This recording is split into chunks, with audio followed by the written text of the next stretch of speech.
Segala puji bagi Allah yang menjadikan hati para aulia bersinar dengan cahaya makrifat, yang memilih mereka untuk menjadi kekasih-kekasihnya dan yang menutup mereka dengan tirai rahmatnya. Dialah yang menjadikan mereka sebagai pelita bagi hamba-hambanya, tanda-tanda bagi jalannya dan perantara menuju ridhanya. Shalawat dan salam semoga tercurah kepada penghulu seluruh makhluk Nabi Muhammad beserta keluarganya yang suci dan para sahabatnya yang mulia yang merupakan bintang-bintang hidayah bagi umat. Ketahuilah kitab ini aku susun sebagai pengingat bagi diriku dan bagi seluruh umat Islam. Karena kisah para wali adalah obat bagi hati, cahaya bagi mata dan rahmat bagi mereka yang mencari jalan Allah. Barang siapa membaca kisah mereka, maka ia akan merasakan manisnya iman, dan hatinya akan terdorong untuk meneladani mereka. Orang pertama yang aku sebutkan di dalam kitab ini adalah Ja'far ibn Muhammad Ash-Shadiq, imam yang agung keturunan Rasulullah, pemimpin para ulama dan ahli ibadah, lautan ilmu dan hikmah dan mata air makrifat. Ja'far Ash-Shadiq adalah cucu dari cucu Rasulullah, putra dari Muhammad Al-Baqir. Beliau hidup di Madinah, dikenal sebagai ahli ibadah yang zuhud, sangat wara' dan memiliki kedudukan tinggi di kalangan ulama dan sufi. Beliau berkata, barang siapa benar-benar mengenal Allah, maka ia akan disibukkan oleh Allah dari segala sesuatu selainnya. Beliau juga berkata, kerendahan hati adalah sebuah nikmat yang tidak diketahui kecuali oleh orang yang benar-benar arif. Tentang ibadah beliau diceritakan bahwa Ja'far Ash-Shadiq sangat banyak salat malam hingga kedua kakinya bengkak. Beliau juga dikenal banyak menangis karena takut kepada Allah, sehingga wajahnya sering tampak pucat karena kurang tidur dan selalu dalam kekhusyukan. Suatu hari seorang lelaki bertanya kepada Ja'far Ash-Shadiq, "Wahai putra Rasulullah, siapakah wali Allah yang sejati itu?" Beliau menjawab, "Wali Allah sejati adalah orang yang rahasianya tidak diketahui kecuali oleh Tuhannya, dan yang paling ditakutinya hanyalah dosanya sendiri." Ja'far Ash-Shadiq juga berkata, barang siapa ingin mendapat kemuliaan dunia dan akhirat, maka hendaklah ia mengutamakan ketaatan kepada Allah di atas segala urusan dirinya. Beliau adalah imam dalam ilmu panutan, dalam ibadah teladan, dalam kezuhudan dan permata bagi ahlul bait Rasulullah. Semoga Allah melimpahkan rahmatnya kepadanya dan menempatkannya bersama leluhurnya yang mulia. Dikisahkan bahwa pada suatu malam Ibrahim sedang tidur di istananya. Ia mendengar suara di atap yang berkata, "Wahai Ibrahim, engkau tidak diciptakan untuk bermain-main. Engkau tidak diciptakan untuk bermegah-megahan. Engkau tidak diciptakan untuk tidur dengan nyenyak di kasur emas. Engkau diciptakan untuk beribadah kepada Allah." Suara itu membuatnya tersentak dan hatinya bergetar. Keesokan harinya ia pergi berburu. Di tengah padang pasir tiba-tiba terdengar suara dari langit, "Wahai Ibrahim, apakah engkau diciptakan untuk ini?" Ia pun menangis dan meletakkan busur panahnya. Saat itulah ia melihat seekor rusa yang berbicara dengan lisannya. Rusa itu berkata, "Engkau tidak diciptakan untuk berburu, engkau diciptakan untuk beribadah kepada Allah." Ibrahim pun terjatuh dari kudanya dan menangis tersedu-sedu. Sejak saat itu ia meninggalkan kerajaannya. Ia melepaskan pakaian kebesarannya dan mengenakan pakaian kasar dari wol. Ia hidup sebagai seorang zahid. Makanannya sederhana. Kadang ia hanya memakan sebutir biji gandum yang ia temukan di tanah. Kadang hanya meminum air sungai, tidurnya di masjid atau di padang pasir. Pernah ia ditanya, "Wahai Ibrahim, apa yang membuatmu meninggalkan kerajaanmu yang luas?" Ia menjawab, "Aku meninggalkan kerajaan dunia karena aku menginginkan kerajaan akhirat." Ibrahim berkata, "Jika engkau ingin selamat, maka jauhilah perbuatan dosa dan perbanyaklah zikir kepada Allah. Barang siapa yang bersabar, maka akan lapang dadanya. Barang siapa yang zuhud, maka akan tenteram hatinya. Barang siapa yang ikhlas, maka amalnya akan diterima." Dikisahkan pula bahwa suatu hari Ibrahim masuk ke pasar. Ia melihat orang-orang tertawa terbahak-bahak. Ia menangis lalu berkata, "Orang-orang ini tertawa seakan-akan mereka sudah mendapat jaminan surga. Aku tidak tahu bagaimana mereka bisa aman dari siksa Allah, sementara amal mereka belum tentu diterima." Ia juga berkata, "Barang siapa mengenal dirinya niscaya, ia akan sibuk memperbaiki aibnya sendiri dan tidak sempat mencari aib orang lain." Ibrahim bin Adham hidup dalam keadaan miskin, namun kemiskinan itu membuatnya mulia. Hatinya penuh dengan rasa takut dan cinta kepada Allah. Ia meninggalkan dunia dalam keadaan tenang dan nama beliau dikenang sepanjang masa sebagai raja yang meninggalkan tahta demi menjadi hamba Allah yang sejati. Diceritakan setelah Ibrahim bin Adham adalah seorang wali besar yang dikenal dengan kezuhudan dan cintanya yang mendalam kepada Allah, yaitu Rabiah al-Adawiyah. Ia adalah seorang perempuan sufi yang hidup dalam kefakiran, namun hatinya penuh dengan cahaya cinta ilahi. Dikisahkan bahwa Rabiah sejak kecil telah hidup dalam kesulitan. Ia kehilangan orang tuanya dan sempat dijual sebagai budak. Namun karena kesucian hati dan ketekunan ibadahnya, majikannya akhirnya membebaskannya. Setelah merdeka, ia mengabdikan seluruh hidupnya hanya untuk beribadah kepada Allah. Rabiah dikenal karena cintanya yang tulus. Ia tidak menyembah Allah karena takut neraka atau karena mengharap surga. Ia berkata, "Ya Allah, jika aku menyembahmu karena takut neraka, maka bakarlah aku di dalamnya. Jika aku menyembahmu karena mengharap surga, maka haramkanlah surga itu bagiku. Tetapi jika aku menyembahmu hanya karena cinta kepadamu, maka janganlah engkau jauhkan aku dari keindahan wajahmu." Ia sering terlihat berjalan di malam hari, membawa obor dan seember air. Ketika ditanya apa maksudnya, ia menjawab, "Dengan obor ini aku ingin membakar surga, dan dengan air ini aku ingin memadamkan api neraka, agar manusia tidak lagi menyembah Allah karena takut atau harap, tetapi semata-mata karena cinta kepadanya." Rabiah al-Adawiyah menghabiskan malam-malamnya dalam salat dan munajat. Air matanya selalu bercucuran. Ia berkata, "Hatiku sakit karena rindu kepada Allah.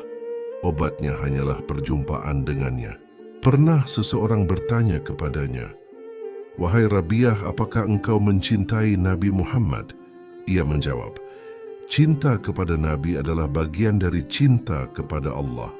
Tetapi hatiku tenggelam dalam lautan cinta kepada Allah sehingga tidak ada yang tersisa kecuali Dia." Ia juga berkata, "Dunia ini hanyalah penjara bagi orang yang mengenal Allah. Bagiku dunia hanyalah beban. Aku tidak memandang dunia ini kecuali sebagai sesuatu yang harus dilepaskan." Dikisahkan bahwa suatu malam Rabiah sedang salat hingga waktu fajar. Ketika fajar menyingsing, ia berkata, "Ya Allah, malam ini matahari telah terbit. Malam ini berlalu sementara aku masih belum sempat bersyukur atas satu nikmat-Mu." Rabiah hidup dalam kefakiran, pakaiannya usang, makanannya sedikit, namun hatinya kaya dengan cinta dan kerinduan. Ia meninggal dunia dalam keadaan tenang. Orang-orang saleh menangisi kepergiannya karena dunia kehilangan seorang kekasih Allah yang besar. Dikisahkan setelah Rabi'ah al-Adawiyah, ada seorang wali besar yang zuhud dan penuh dengan nasihat, yaitu Fudail bin Iyad. Ia pada awalnya adalah seorang perampok yang menakuti orang di jalanan, namun Allah membukakan hatinya dengan hidayah hingga ia bertobat dan menjadi seorang ulama besar yang penuh dengan kewibawaan. Dikisahkan bahwa Fudail dahulu sering menghadang para musafir dan merampas harta mereka. Suatu malam ia hendak memanjat dinding rumah seorang perempuan. Namun tiba-tiba ia mendengar seseorang membaca ayat Al-Quran. Belumkah datang waktunya bagi orang-orang yang beriman untuk tunduk hati mereka mengingat Allah? Mendengar ayat ini ia tersentak, tubuhnya gemetar, ia menangis dan berkata, "Wahai Tuhanku, sungguh inilah saatnya bagiku untuk bertobat." Sejak malam itu ia meninggalkan perbuatan jahatnya. Ia pergi ke Mekah dan menetap di sana. Ia mengabdikan diri dalam ibadah dan ilmu hingga dikenal sebagai seorang ahli hadis dan sufi yang besar. Fudail bin Iyad berkata, "Tanda seorang mukmin adalah ia selalu jujur dalam ucapan dan ikhlas dalam amal. Barang siapa memperbaiki hubungannya dengan Allah, maka Allah akan memperbaiki hubungannya dengan manusia. Barang siapa takut kepada Allah, maka seluruh makhluk akan menghormatinya." Dikisahkan bahwa seseorang berkata kepada Fudail, "Wahai Abu Ali, apa yang harus aku lakukan jika aku ingin mendapat keselamatan?" Ia menjawab, "Engkau harus menjauhi dosa dan selalu merasa cukup dengan yang halal. Janganlah engkau menjilat kepada para penguasa, dan janganlah engkau mengharap dari manusia sesuatu yang tidak pantas." Ia juga berkata, "Tangisan karena takut kepada Allah lebih aku cintai daripada sedekah emas dan perak. Karena air mata yang keluar karena takut kepada Allah dapat memadamkan api neraka." Suatu ketika Harun ar-Rasyid sang khalifah datang menemuinya. Fudail menundukkan wajahnya dan berkata, "Wahai Amirul Mukminin, engkau adalah orang yang Allah amanahkan untuk memimpin umat. Jika engkau berlaku adil, maka engkau akan selamat. Tetapi jika engkau menzalimi, maka engkau akan binasa." Kata-kata itu membuat Harun menangis tersedu-sedu. Fudail hidup dalam kezuhudan yang sangat sederhana. Ia tidur di atas tanah, pakaiannya kasar, makanannya sedikit, namun wibawanya begitu besar hingga para ulama dan penguasa segan kepadanya. Ia wafat dalam keadaan husnul khatimah. Namanya dikenang sebagai seorang wali Allah yang bertobat dari jalan gelap menuju cahaya. Dikisahkan ada seorang wali Allah yang agung, yaitu Sufyan ats-Tsauri.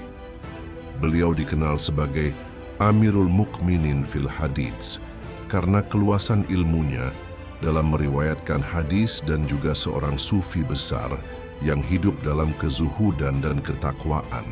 Sufyan ats-Tsauri sejak kecil sudah menekuni ilmu. Ia belajar dari para ulama besar di Kufah, Basrah, dan Hijaz. Namun yang paling menonjol darinya adalah ketakutannya yang mendalam kepada Allah dan kebenciannya terhadap kemewahan dunia. Ia lebih memilih hidup dalam kesederhanaan meskipun ia mampu hidup lapang. Dikisahkan bahwa suatu ketika seorang penguasa ingin memberinya hadiah berupa emas. Ia menolak dengan berkata, "Jika aku menerima hartamu, maka aku akan menjadi budakmu. Sedangkan aku tidak ingin menjadi budak selain Allah." Ia juga pernah berkata, "Dunia ini hanyalah kotoran yang najis. Barang siapa mengambilnya dengan ridha, maka ia akan celaka. Barang siapa mengambilnya dengan hati-hati, maka ia akan selamat." Sufyan ats-Tsauri berkata, "Ilmu yang tidak membuatmu takut kepada Allah hanyalah musibah. Ilmu yang tidak menjauhkanmu dari dunia hanyalah bencana." Dikisahkan pula bahwa ia sering menangis bila membaca Al-Quran. Suatu hari ia membaca ayat, pada hari itu manusia akan terpecah belah menjadi dua golongan, golongan kanan dan golongan kiri. Mendengar ayat itu, ia menangis tersedu-sedu dan berkata, "Aku tidak tahu apakah aku termasuk golongan kanan atau golongan kiri."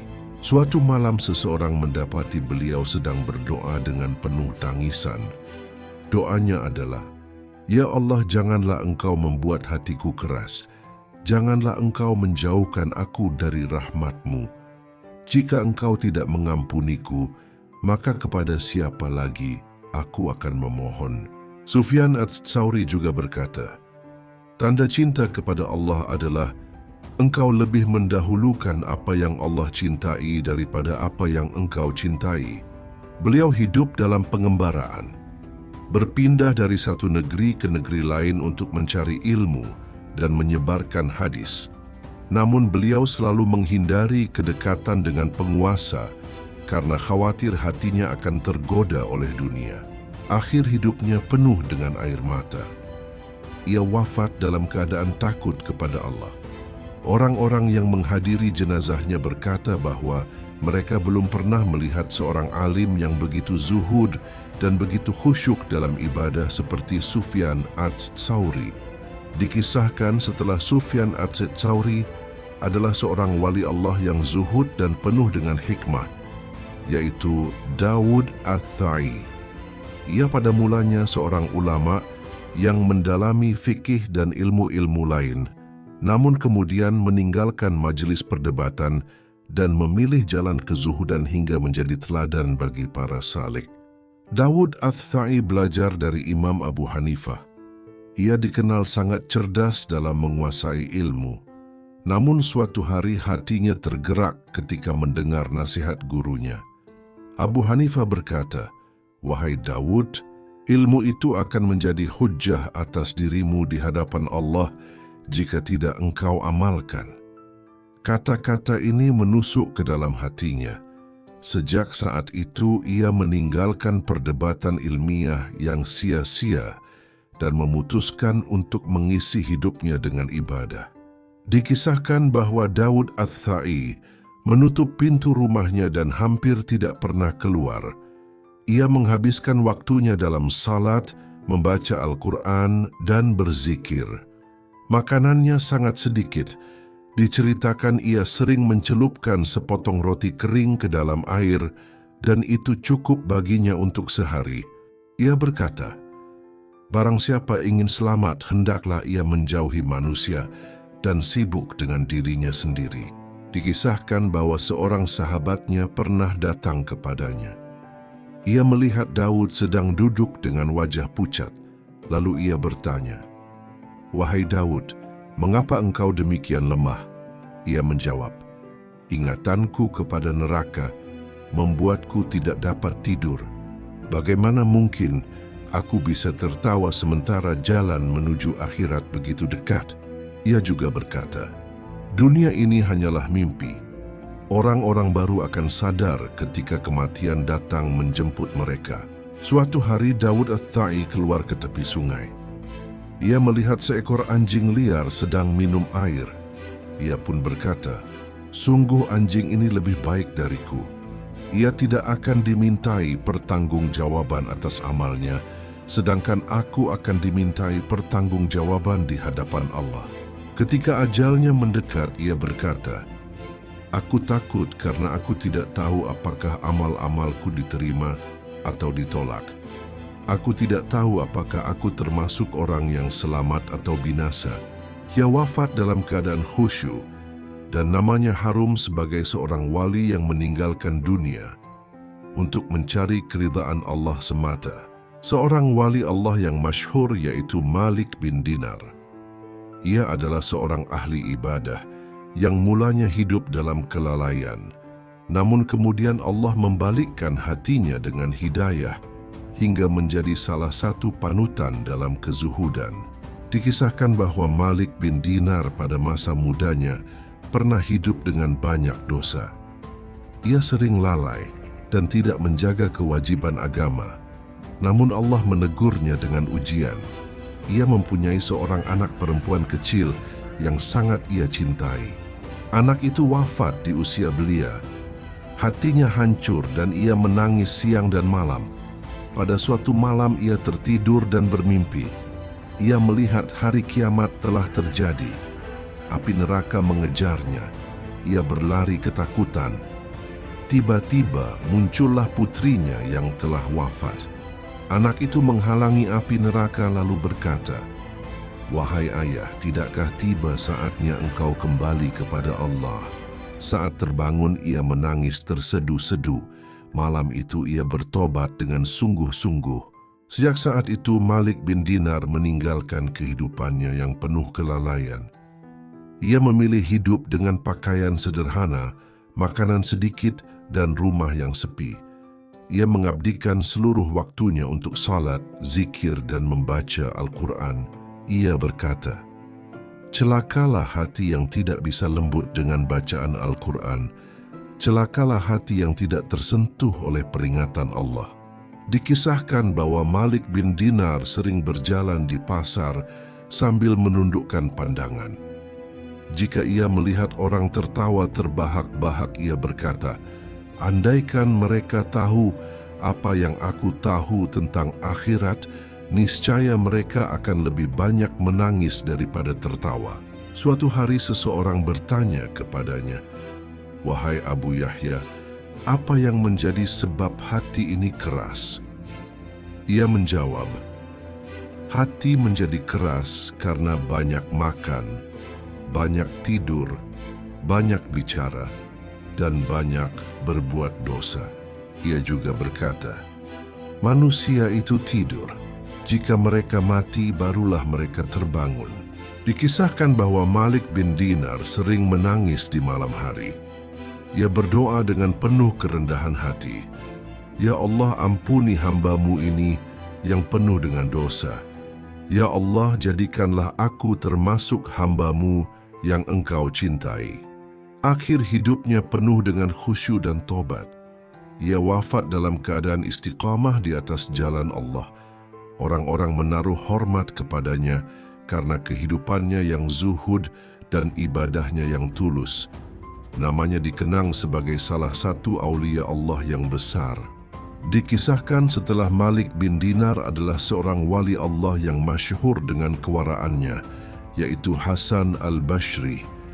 Ia adalah seorang tabi'in yang hidup pada masa setelah para sahabat Nabi dan banyak belajar dari mereka. Ilmunya luas, lisannya penuh dengan hikmah, dan ibadahnya sangat dalam. Dikisahkan bahwa Hasan al-Bashri lahir di Madinah pada zaman kekhalifahan Umar bin Khattab. Ibunya seorang budak yang pernah melayani Ummul Mukminin Ummu Salamah. Dari rahim ibunya dan dari lingkaran para sahabat Nabi, ia tumbuh dalam lingkungan yang penuh cahaya iman. Sejak muda ia dikenal sebagai orang yang banyak menangis karena takut kepada Allah. Jika ia duduk di majelis, lisannya selalu menyampaikan nasihat yang menusuk hati.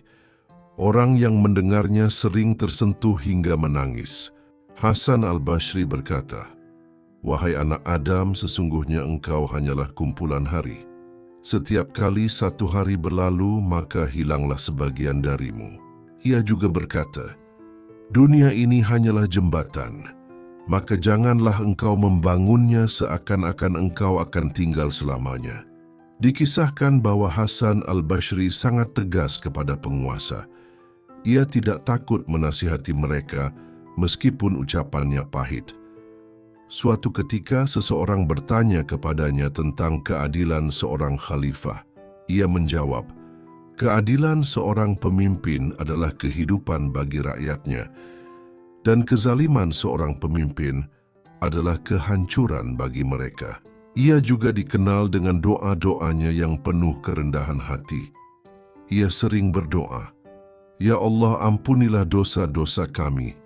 Janganlah Engkau cabut iman dari hati kami. Jadikanlah kami termasuk orang yang Engkau ridai."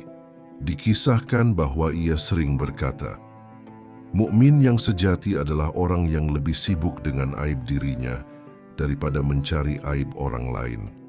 Mukmin yang sejati adalah orang yang takut amalnya tidak diterima meskipun ia telah berbuat banyak. Hasan al-Bashri hidup dalam kezuhudan. Ia tidak tertarik dengan kekayaan dunia. Pakaiannya sederhana, makanannya sedikit. Namun wibawanya begitu besar hingga para ulama dan orang awam segan kepadanya. Ketika ajalnya mendekat, ia menangis lalu berkata, "Aku takut kalau Allah tidak menerima amalku. Aku takut kalau aku tidak termasuk golongan yang mendapat rahmat." Ia wafat dalam keadaan khusyuk. Seluruh penduduk Basrah menangisi kepergiannya. Namanya harum sebagai seorang ulama besar yang menjadi teladan dalam ilmu, ibadah, dan ketakwaan. Dikisahkan bahwa Habib al-Ajami pada awalnya seorang pedagang yang keras, sering mengambil keuntungan yang berlebihan, dan lidahnya dipenuhi dengan kata-kata kotor. Suatu hari ia mendengar seorang qari membaca ayat Al-Quran yang artinya, "Tidakkah datang waktunya bagi orang-orang yang beriman untuk tunduk hati mereka mengingat Allah?" Mendengar ayat ini hatinya bergetar, ia menangis dan berkata, "Ya Allah, sungguh saatnya telah tiba." Malam itu, ia bertobat kepada Allah dengan tobat yang sungguh-sungguh. Sejak hari itu ia meninggalkan kebiasaan buruknya. Ia bergaul dengan orang-orang saleh, memperbanyak ibadah, dan merendahkan dirinya. Ia selalu terlihat di masjid, menangis dalam salat, dan membaca Al-Quran meskipun bacaannya masih terbata-bata karena lidahnya tidak fasih. Dikisahkan bahwa ia menjadi murid Hasan al-Bashri. Pada awalnya sebagian murid lain meremehkannya karena bacaannya kurang baik. Namun Hasan al-Bashri berkata, "Bacaan Habib lebih disukai Allah karena ia membacanya dengan hati yang khusyuk." Dari situlah Habib semakin bersemangat dan ia dikenal sebagai orang yang tulus dalam ibadah. Ia berkata, "Aku malu kepada Allah jika aku meminta dunia kepadanya, padahal aku tahu dunia ini hina di sisinya." Dikisahkan bahwa pada suatu malam Habib al-Ajami bermimpi. Ia melihat surga terbuka dan terdengar suara. Inilah tempat orang-orang yang hatinya dipenuhi dengan cinta kepada Allah. Saat terbangun ia menangis dan berkata, "Semoga Allah menjadikan aku termasuk golongan itu." Habib al-Ajami hidup dengan sangat sederhana. Ia tidak memiliki harta, tidak mengejar kedudukan, dan hanya sibuk dengan zikir serta ibadah. Orang-orang sering mendatangi rumahnya untuk meminta doa karena doa-doanya mustajab. Ia wafat dalam keadaan khusyuk. Penduduk Basrah mengenangnya sebagai wali Allah yang hatinya lembut dan lisannya penuh dengan doa. Namanya harum sepanjang masa karena tobatnya yang ikhlas dan ibadahnya yang tulus. Demikianlah kisah yang telah kita dengarkan. Semoga dengan mendengar perjalanan hidup para kekasih Allah, hati kita semakin lembut, iman kita semakin kokoh, dan langkah kita semakin terarah menuju keridaan Allah. Setiap kisah bukan hanya untuk diceritakan, melainkan untuk direnungkan dan diamalkan dalam kehidupan kita sehari-hari. Semoga Allah menjadikan kita termasuk orang-orang yang mendapat manfaat dari kisah ini dan dikumpulkan bersama para wali dan orang-orang syalih di akhirat nanti. Segala puji hanya bagi Allah Tuhan semesta alam.